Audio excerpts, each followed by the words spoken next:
Here we go. Welcome to our annual careers fair. I'm so excited to be with everyone today and joined by our incredible speaker, Karin Hill, who comes to us from the Fearless Beauty Institute here in Dubai. Karin has had a career span in the beauty therapy industry. She started in 1990 in the United Kingdom. During that time, she has been managing director of 2 beauty salons and a training academy, offering international qualifications for over 20 years. More recently, Karin worked in Qatar prior to joining Fearless Beauty Institute as the Director of Education. Karin brings a wealth of professionalism, experience, and knowledge to the table. I don't know why I'm shouting. I'm talking into my microphone. And she is a firm believer in the premise that everything is possible. Karin, I'm ever so excited to have this conversation with you for multiple reasons. I think the first thing that really comes to my mind when I think about a conversation where we're not discussing the academic pathway is the world of work has endless opportunities. Young people are still feeling a little dissuaded by taking the path less traveled. But what we know as consumers is the beauty industry is booming. So as you are here today talking to us through this industry, what are some of the key things that you've learned on the journey, both as a student yourself and as a director and a manager? What have you learned about the journey through this vocational pathway? Thank you. Hi, Maria, and thank you for inviting me today, and welcome everybody. Yeah, it's been a long journey, career path for me. Obviously, started over 30 years ago. And, I am a real advocate for vocational qualifications. I think, like you're saying, not everybody's academic, and it's giving the young people and older people also these opportunities to thrive in something that they want to do. And that's why I started my career. I wasn't particularly academic at school. I just wanted to leave high school and I just wanted to be a beauty therapist. And I started my journey when I was 16. I didn't go on to do, in the UK, would have been A levels. I've loved the industry. I've seen how it's grown, how it's developed over the 30 years. I've gone on, I've had my 2 salons of my own in the UK and a beauty salon. I think a lot of people are put off from going into the beauty industry, what I used to find when I was younger, because they always say, oh, it's like really low paid. And and also as well, when I was in the UK, I had quite a lot of students that joined. I had more mature students because it was a private training institute that I had in the UK. So I think at 16 a lot of people go to college, but this was people paying privately to come, and a lot of older, more mature students who also were forced by their parents at the time, in so much as go and do a real job, go and get a proper qualification. You're not being a beauty therapist. And I heard that quite a lot, which I thought was actually really quite sad, because it's an amazing career. And like you say, the industry has grown so much now. It's not just being a beauty therapist, it's developing yourself from there, if that's what you want to do. Some people are happy being a beauty therapist and carrying on doing that, throughout the career. I obviously then went back to, to university when I was older to do my teaching qualification. I always wanted to do something different, something better, something, developing myself. So, I feel that out of my career, I've done that, opening my own salons and training academies. I sold my business in 2020 in the middle of a pandemic in the UK, actually.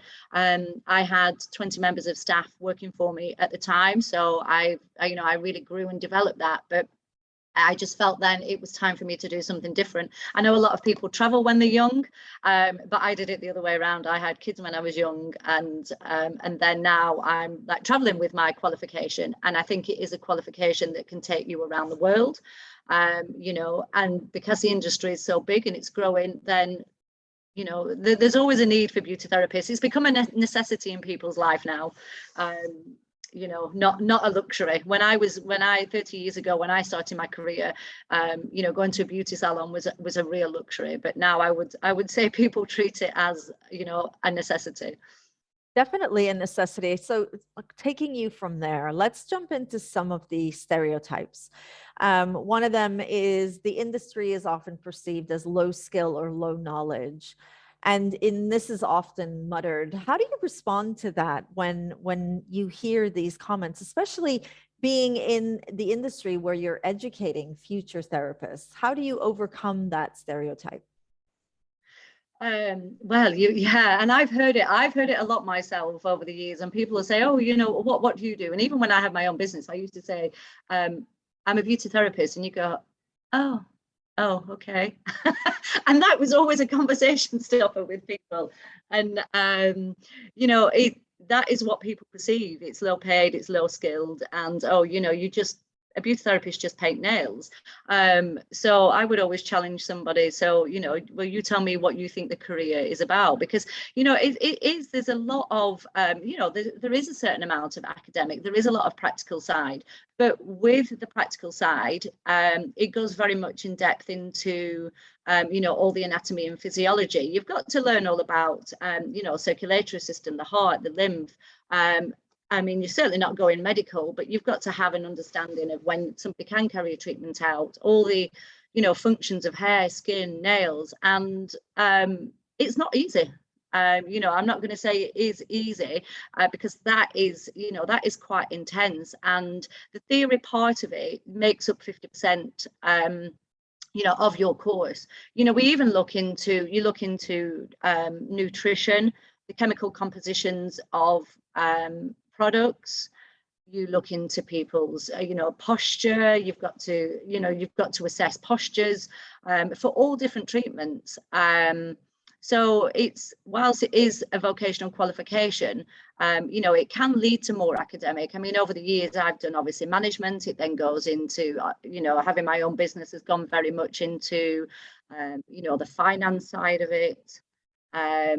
And as well, I would say the biggest thing for me over the years has been becoming IT literate, because 30 years ago everything was you know, just pen and paper, and bookings were on pen and paper. So even it's having to develop with the times. And so yeah, it's been an interesting career, but I think people are quite shocked actually of you know, how academic the qualification really is, and the intensity of you know, what you need to learn. So we're definitely going to tap into the academic side of the work that you're doing, but you touched on a couple of points that I want to echo and kind of retouch, if that's okay. The first thing I heard you saying was that you are needing to adapt to technology. Earlier this morning, we had a conversation with Dennis, who zoomed in from Canada talking about robotics literacy. And actually, he did mention that AI and technology is forcing many careers, if not all right now, to adapt themselves to the new technology.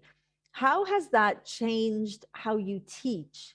And how has it changed, other than the booking, how has it changed how you actually use it in practice?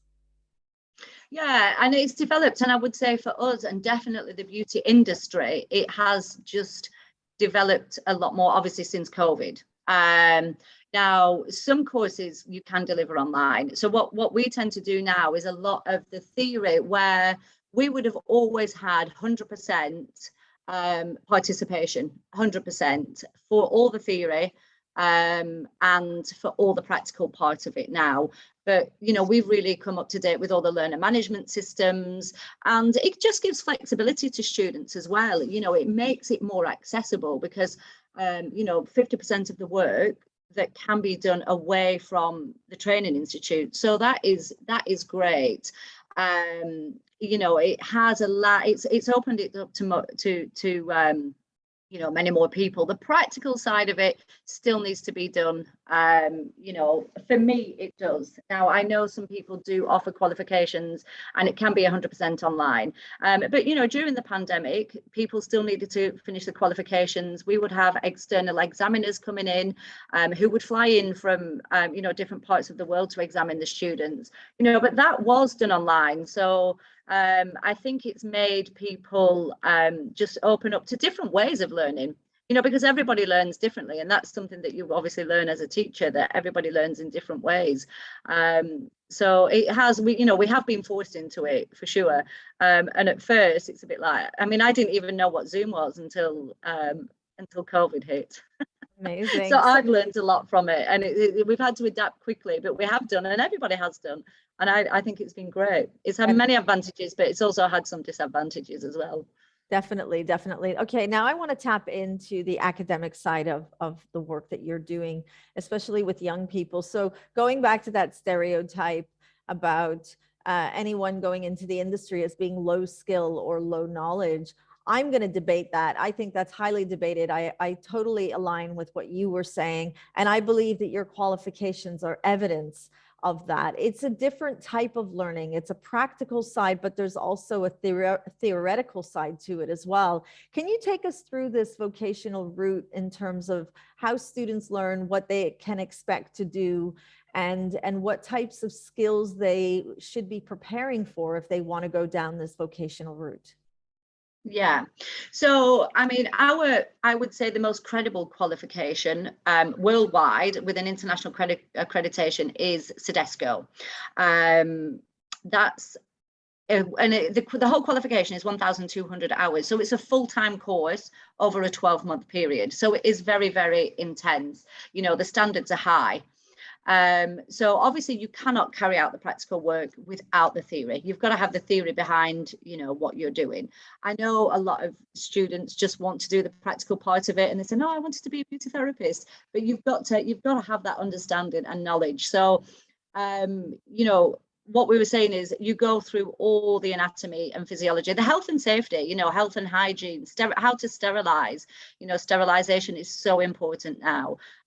So that's all the theory side of it, talking about like client care and communication, because what I always say is 50% of your treatment, you can perform the best treatment, but without, you know, consultation and knowledge, you might as well not perform that. You know, you're only performing 50% of a treatment. So you would cover all of that, and for all the practical side of it, you would be covering manicure, pedicure, you do hands-on facials, you would do electrical facials, body electrical treatments, body massage, you do the composition of all the products. So like the chemical composition, understanding what's in the products, the different effects that that has on people's skin, learning about different skin types, allergies, you know, we learn about every organ of the body, the way in which hormones can affect the skin, maybe can affect hair growth. So it's an intensive course. So what we tend to do, we run them both alongside. So we would do the theory part of it. Once we've completed the theory part, then we would do the practical. So you would do the theory for makeup, and then you would do the practical side of it. And for the makeup, you know, it's all very exciting, but you've got to look at different, you know, you are actually looking and assessing different face shapes, you know, how to highlight, how to, you know, corrective makeup. So, you know, it's very intensive to everything that you do, but that is really what I would always say is like your groundwork to then your career. Because from there, then people tend to follow different paths. So they might specialize in something, and they might decide that they just want to specialize in facials, or they might want to be like a nail technician, or they might want to go more down like the holistic route and just do massage. So that is all your groundwork. And then from there, you know, there's certainly a lot to develop in your career. Fantastic. That's exciting. Let's talk a little bit about gender stereotypes. So I'm going to throw this in the loop because I think it's a really important conversation to have, and also taking it in the context of your experiences geographically. What do we see right now? There are some careers that tend to come across as more one gender stereotype to another.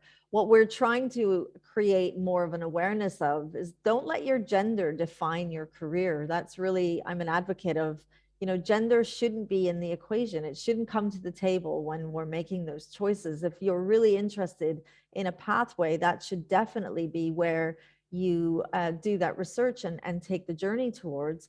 What are you seeing as the new trend in this industry?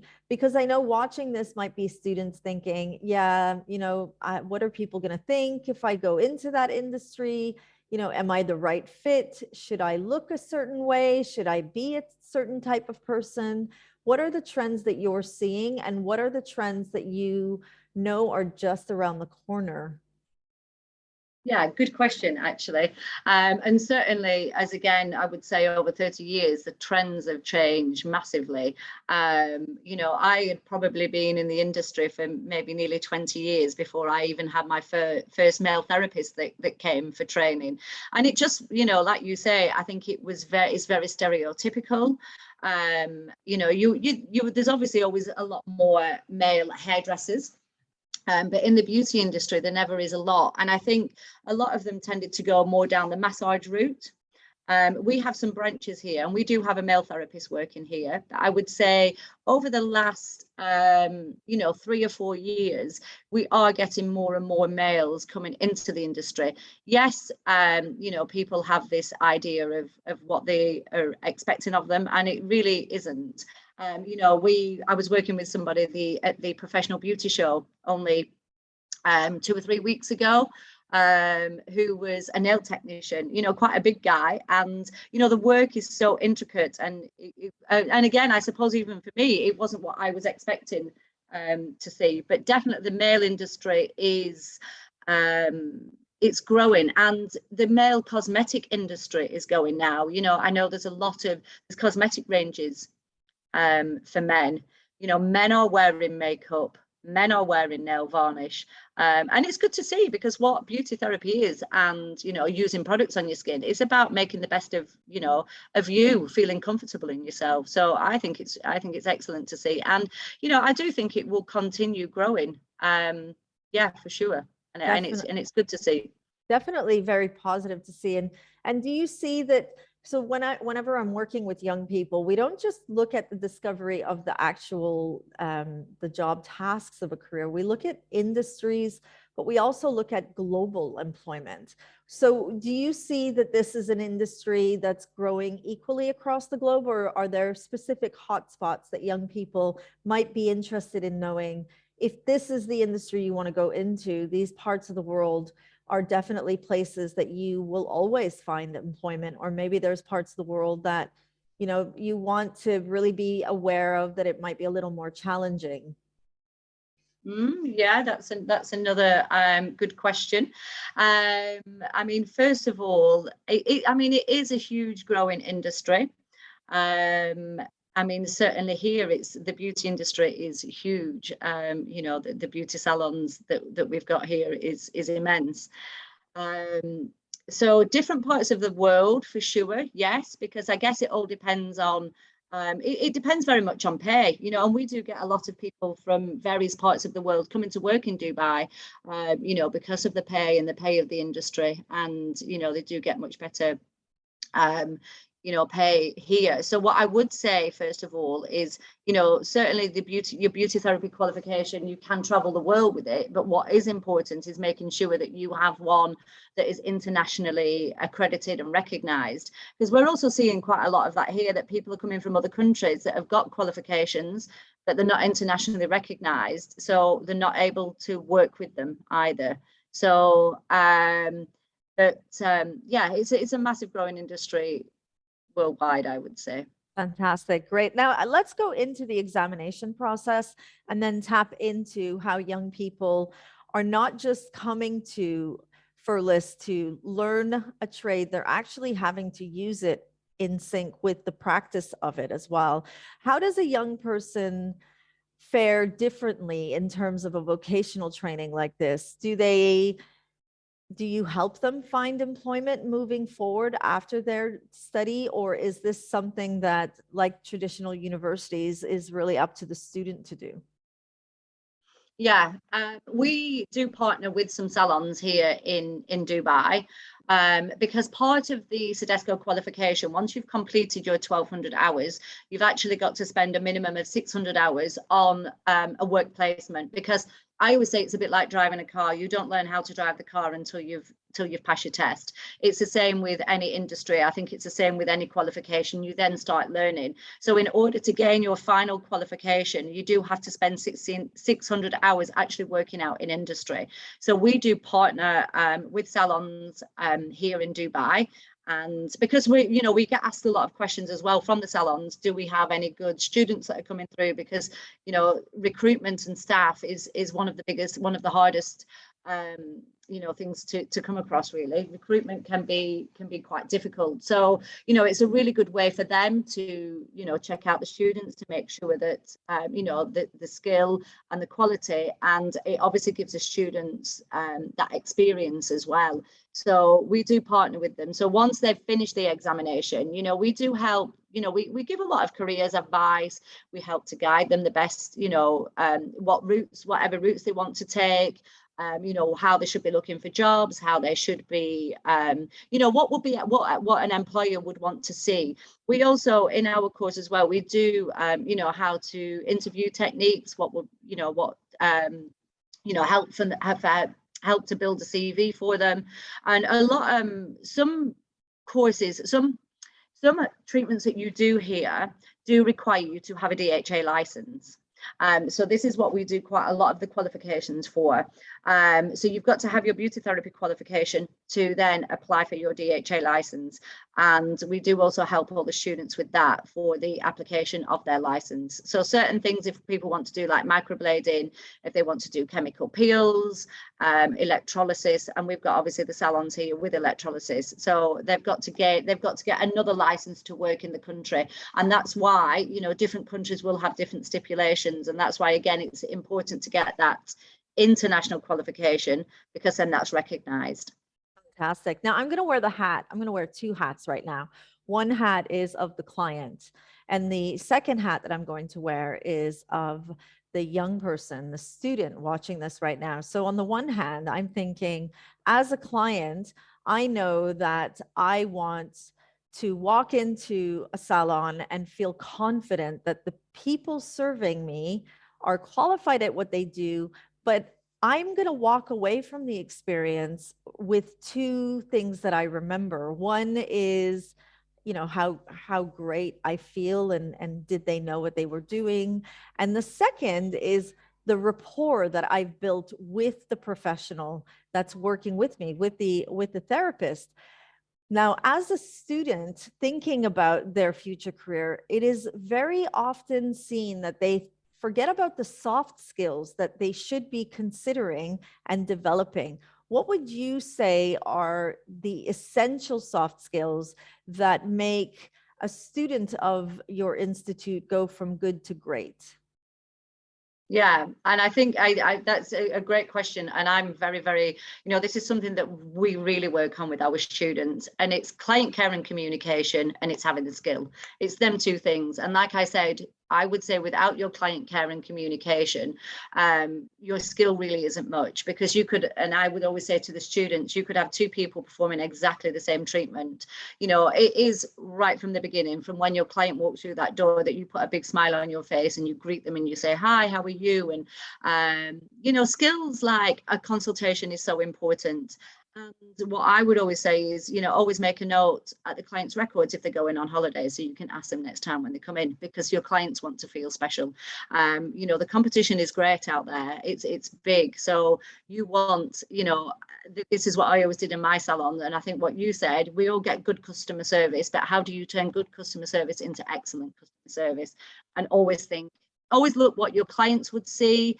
Would you want that what would you expect when you went into a salon? So for me, customer care and client consultation is key. That's the first thing that the students have got to have, and that's something that we really work on here, and we work hard on it, because we train a lot of our staff members as well.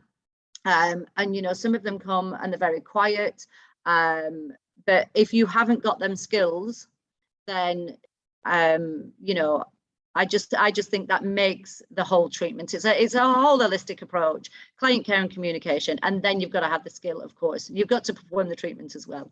Definitely. So if you're a young person watching this right now, I want you to really think about those after school clubs that help you to build your communication skills, build those listening skills, learn how to ask open questions, and learn how to build that rapport with the people that you interact with, because the future of your relationships with clients, as Karin is saying, will really take you from good to great. And what I know as a client, so I'm going to put that client hat on, I have gone from salon to salon, either following a therapist, because, you know, when you get really close to your therapist, you don't want them to be replaced, or leaving a salon because the quality of service in terms of building that rapport might have been a little bit challenging.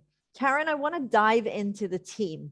And I think any academic institute, whether it be academic or vocational, it really comes down to the professors and the mentors that help young people. And as a practitioner, I see that in two parts. One, I want to know that as a student, I'm walking into an institute that are at the top of their game. They know what they're doing. They're really up and coming in terms of skill and knowledge. But I also want to know when I'm coming into an institute, particularly when I'm coming into an institute that's vocational based, that my mentors understand the realities of work, and that's sometimes something we don't see in an academic pathway. We see professors who have done a lot of research but have rarely walked into that corporate seat. So let's take you down and introduce some of those team members. I know that you have team members from the different capacities. How do your members stand out in terms of education, but also in terms of practice? Yeah, and another a great question. Yeah, and this is something that I saw when I went to do my teaching qualification. And, you know, for me, actually, I've been in the industry for 30 years, but I would say for 22 years, I actually still worked practically for 22 years. You know, when I had my own salon, I worked practically. I was a teacher, and I felt that I could give a lot more to my students from that, because the trends are ever growing and changing. So you've got to keep up with them. All our teachers here, our full-time teachers, have got a minimum of 20 years experience, but they all have a vast amount of practical experience. And I think that is so important, because they go hand in hand. It's okay just following the rules and this is what we teach. But we can give our students so much more, because we can give real life situations that we've all dealt with, you know, talking about our experiences. So all of that. So then we have also 5-6 freelancers, and they come in because that is their specialist subject. So we have Paula, who is a makeup artist, and that she teaches all the makeup for us, but she is a makeup artist, and that's what she does full time. And I just think you can just pass on, like I say, the skills and the knowledge far greater than somebody that just teaches it in my eyes. We have the same with the lash technician. We have our electrologist teachers, and that is their specialist area. That is what they do full time. So to me, that's essential, and that helps the students so much more. And I think because we can give the real life experiences. Fantastic. And thank you for bringing up the term freelancer. So now we're going to jump into the reality of a career in terms of where you're living in the world, maybe, and how it works in a salon. Would you say that when you become a therapist, that you should also consider, or it would be beneficial for a young person to learn the elements of business? Because for some of these professionals, they may not work only in one salon. They may be working as a freelancer. So if you're a young person watching this right now and you've never heard the word freelancer, a freelancer is when you have your own brand and you work with organizations, but not necessarily only for one specific organization. And you become an entrepreneur where you're collaborating. Karin, do you think that that would be beneficial for a young person? And if so, where on the journey would you suggest that they start learning the elements or the components of running their own brand and their own entity, their own business? Yeah, because it is two completely different things. And I mean, I think for me, something I think I learned very much on the job, actually. And you do, you do learn so much on the job. You learn from a lot of other people, which is great. But when you want to make that transition, it's simple things like, even marketing your own business. You always have someone doing it for you when you're in a salon. Then all of a sudden, right, I want to go on my own. How do I market? How do I bring the customers in? And whilst that seems quite easy for some, people think, oh, will you just do that? It does require a lot of skill, a lot of hard work. Then you've got to go into the bookkeeping, you've got to go into the finance, you've got to go into, building a business, a business plan, pricing as well. How much are you going to make? What are your overheads going to be? So there's a lot to learn. Now, I know we do a Sodexo Spa and Business Management course, which is great. So what I would say is, like, after you've been the beauty therapist, then it would be looking into doing, courses that involve leadership. It involves timekeeping. It involves, how to motivate, other members of staff, the marketing side of it, how to follow the trends in the industry. So I guess when you're ready to start thinking about making that change, then that's when you need to start looking at maybe developing and doing some more courses. And also, as well, a lot of beauty therapists, it's not easy to go from being a beauty therapist to being a teacher either. That requires a certain skill. Because as a beauty therapist, what I would always say to my students is, people, somebody might ask you, oh, how do you do this? Why are you doing that?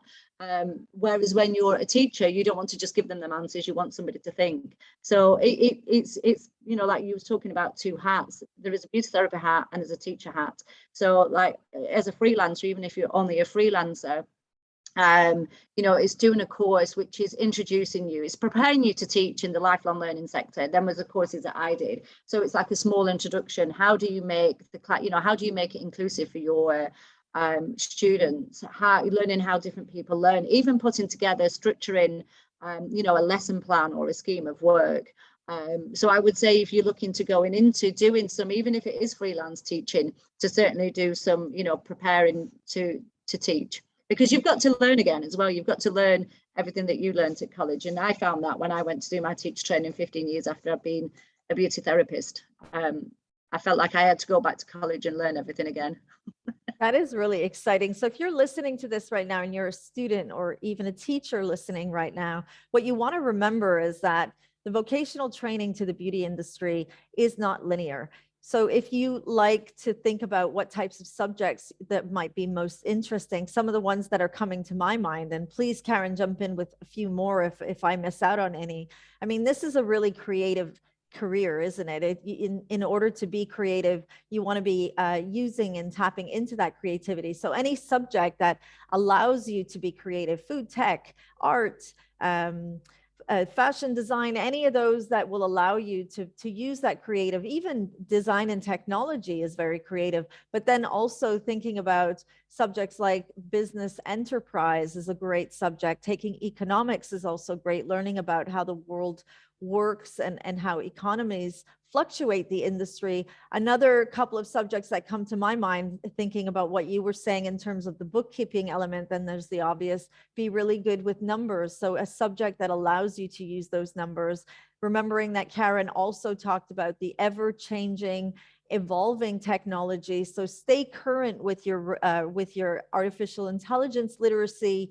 Be that person that really steps outside the box and looking at subjects that don't just teach you something that you think is just one thing, because most subjects offer you opportunities to gain so many skills. We have about 3 minutes before we say goodbye to our audience. Karin, what are some of the things that you've learned on your journey that are definite wins for a young person wanting to go into a vocational training pathway? Well, I think it speaks for itself. The fact that I've been here for 30 years, I mean, I think I've I loved every minute. Well, 90% of my career. But I've really, really enjoyed it. I mean, of course, every career comes with, you know, with the downside. But I just think it's such a huge industry. You know, as even starting off as a beauty therapist, you can go down so many routes. There's so many routes that you can take. You can take it with you. You can travel the world. And it can lead you to so many different and more opportunities.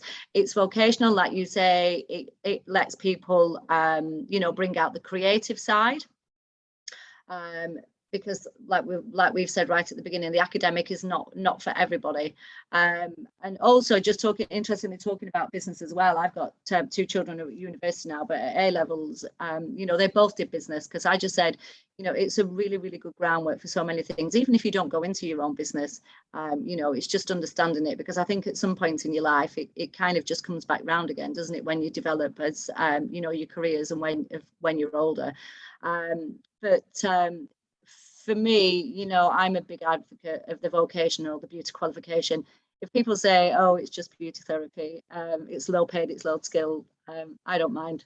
I feel quite confident in knowing it's a great career.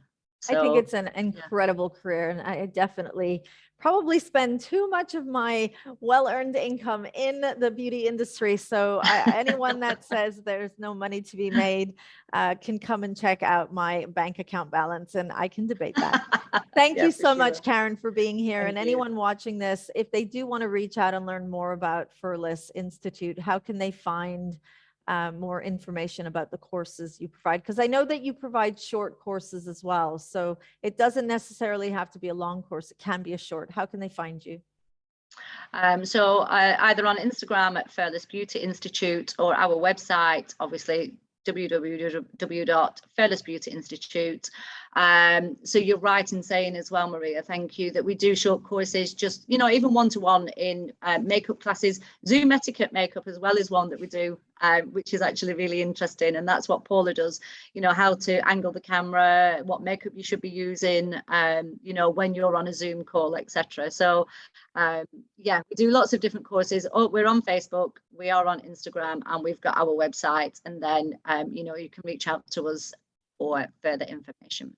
Fantastic. Thank you. And this brings us right to the end. We were speaking with Karin Hill, who came to us from the Furless Beauty Institute. We were talking about vocational training down the pathway to the Beauty Institute, learning about all those different types of skills and job tasks that you can take on. Very exciting.